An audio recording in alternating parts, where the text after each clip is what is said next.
Hello guys, आप सभी का फिर एक बार स्वागत है ट्रेडिंग फैब डॉट इन के ऊपर। आज है 30 अप्रैल और हफ्ते का लास्ट ट्रेडिंग सेशन था, साथ ही साथ इस महीने का भी लास्ट ट्रेडिंग सेशन था। अभी काफ़ी बड़ा वीकेंड आ रहा है। वीकेंड में फिर से एक बार अगर कोई जियो पॉलिटिकल हरकतें होती है तो यहाँ पर हमें मंडे को इसका रिएक्शन देखने को मिल सकता है। लेकिन कल एक सडन अपसाइड मोमेंटम और उसके बाद आज एक सडन एक डाउनफॉल निफ्टी में 180 पॉइंट की गिरावट के साथ निफ्टी बंद हुआ। तो यहाँ पर जो यूएस फेड मीटिंग चल रही थी 2 दिन, उसका आउटकम आया। उन्होंने जो इंटरेस्ट रेट थे वो स्टेबल रखे, बढ़ाए नहीं ना घटाए।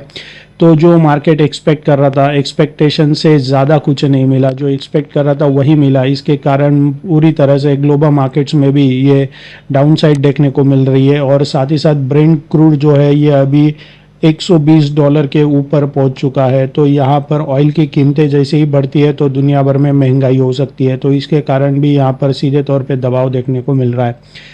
अभी आज का निफ्टी का चार्ट देखें तो ज़बरदस्त गैप डाउन ओपनिंग हुई थी। 300 पॉइंट के लगभग गिरावट हमें देखने को मिली थी आज अराउंड। तो उसके बाद हल्का फुल्का रिकवर हो गया, और लेकिन पूरी जो गैप थी वो कवर नहीं, फिल नहीं हो पाई। और जो हमने लेवल्स मार्क किए थे उसके अकॉर्डिंग भी यहाँ पर कोई ट्रेड नहीं बनता, क्योंकि गैप डाउन ओपनिंग थी। सेकेंड टारगेट के भी काफ़ी नीचे निफ्टी इंडेक्स ओपन हुआ। तो अभी मंडे के लिए क्या इंट्राडे लेवल्स बन सकते हैं वो देखते हैं, लेकिन मंथ भी ख़त्म हो चुका है। तो सबसे पहले मंथली चार्ट को एनालिसिस करेंगे, क्योंकि मंथली चार्ट में भी क्या पैटर्न बन रहा है वो भी देखना काफ़ी ज़रूरी होता है। अभी अगर आपको याद होगा, मार्च एंडिंग में जो हमने वीडियो बनाया था तभी यहाँ पर एक सपोर्ट लाइन ड्रॉ की थी, जहाँ पर इसने 2025 में से बाउंस बैक किया था। सेम उसी जगह से इस अप्रैल महीने में भी यहाँ से ये बाउंस बैक आया है। लेकिन ऊपर जाते वक्त ये जो पिंक लाइन है 20 EMA का मंथली चार्ट में, ये मंथली चार्ट है, यानी एक कैंडल एक महीने का हाई लो ओपन और लो और क्लोज प्रेजेंट कर रहा है। तो ऊपर जाते वक्त 20 EMA ने यहाँ पर हर्डल फेस किया है।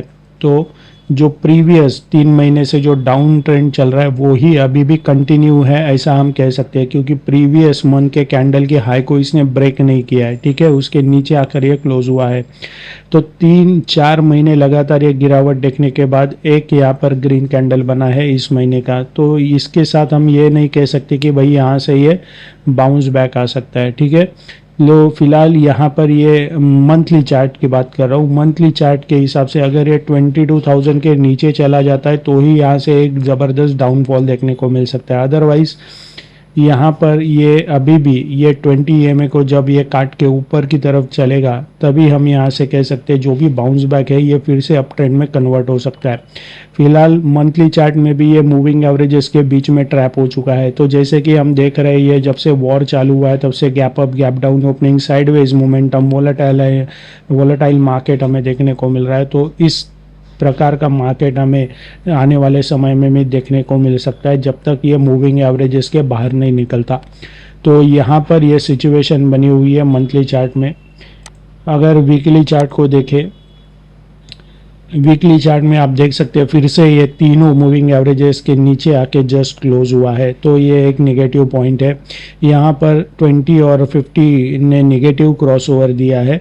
और अभी यहाँ पर अगर हम देखें तो इसने जो बाउंस बैक किया था 22,000 से, तो यहाँ पर ये जब ऊपर जा रहा था तो ये वीकली चार्ट में ये जो मूविंग एवरेजेस है यहाँ पर आके ये रेजिस्टेंस फेस कर रहा है। तो जब तक ये वीकली चार्ट में इन मूविंग एवरेजेस के ऊपर क्लोज नहीं देता तब तक हम कह नहीं सकते बाउंस बैक जो है ये अप ट्रेंड में कन्वर्ट हो सकता है। इन तीनों मूविंग एवरेजेस के ऊपर अगर ये क्लोज होता है तो हम कह सकते हैं कि यहाँ से अप ट्रेंड शुरू हो सकती है फिर एक बार। तो फिलहाल एज पर वीकली चार्ट 24,400 और 24,650 के आसपास रेजिस्टेंस है, और नीचे एक 22,000 के पास साइकोलॉजिकल सपोर्ट यहाँ पर बना हुआ है। साइकोलॉजिकल फिगर है 22,000, जहाँ पर पास्ट में भी कई बार 22,000 को ऊपर की तरफ काटने में काफ़ी टाइम लगा था। तो ये लेवल बार बार सपोर्ट का काम कर सकती है 22,000 के आसपास। तो फिलहाल ये रहा वीकली और मंथली चार्ट का सिनारियो। चलते हैं 1 आवर के चार्ट के ऊपर। काफ़ी बड़ा वीकेंड है, कल छुट्टी है, सैटरडे संडे ऑफ है, तो वीकेंड में अगर कुछ होता है, बड़ा उलटफेर होता है ग्लोबल पॉलिटिक्स में, तो यहाँ पर हमें उसका असर देखने को मिल सकता है। हालांकि जो अभी सपोर्ट और रेजिस्टेंस बन रहा है उसके हिसाब से मंडे के लिए हमारा ब्रेकडाउन लेवल 23,954 का हो सकता है। फर्स्ट टारगेट का लेवल तभी बन सकता है अराउंड 23,932 का, और सेकेंड टारगेट का लेवल बन सकता है अराउंड 23,904 का। ऊपर की तरफ कोई भी बाउंस बैक आएगा तो हमारा ब्रेकआउट लेवल बन सकता है 24,059 का। फर्स्ट टारगेट का लेवल बन सकता है अराउंड 24,084 का, और सेकेंड टारगेट का लेवल बन सकता है अराउंड 24,106 का।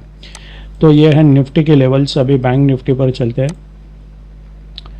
बैंक निफ्टी का ये 5 मिनट का चार्ट, यहाँ पर भी कोई ट्रेड नहीं बनता, क्योंकि आप देख सकते हैं सेकेंड टारगेट के भी नीचे बैंक निफ्टी ओपन हुआ, ऊपर आने की कोशिश की तो एग्जैक्ट यहाँ पर सेकेंड टारगेट के लेवल के पास इसने रेजिस्टेंस फेस किया है।